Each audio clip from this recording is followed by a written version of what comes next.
Truman Doctrine is a policy announced by the U.S. President Harry Truman on March 12, 1947.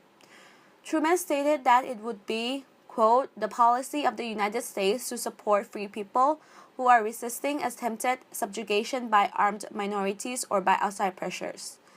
This means that the United States would provide political, military, and economic assistance to all democratic nations under external or internal threat from the communist forces.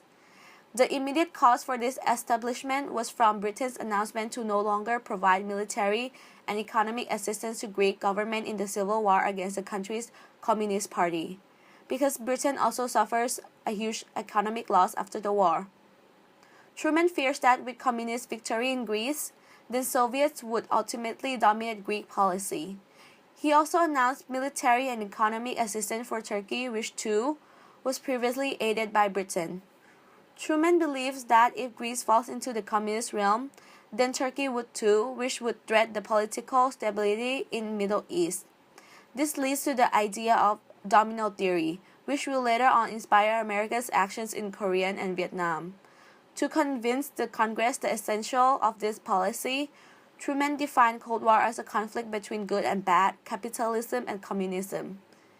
Quote, at the present moment in world history, nearly every nation must choose between alternative ways of life. The choice is too often not a free one. One way of life is based upon the will of the majority and is distinguished by free institutions, representative government, free elections, guarantees of the individual liberty, freedom of speech and religion, and freedom from political oppression. The second way of life is based upon the will of minority forcibly imposed upon the majority. Thus, Truman Doctrine sets the tone of U.S. foreign policy throughout the world post-March 1947. The United States now no longer isolates itself from intervening with other countries' conflicts that do not involve the U.S. The policy sets out many principles of which America would fight the Soviets in the Cold War for the next 30 years.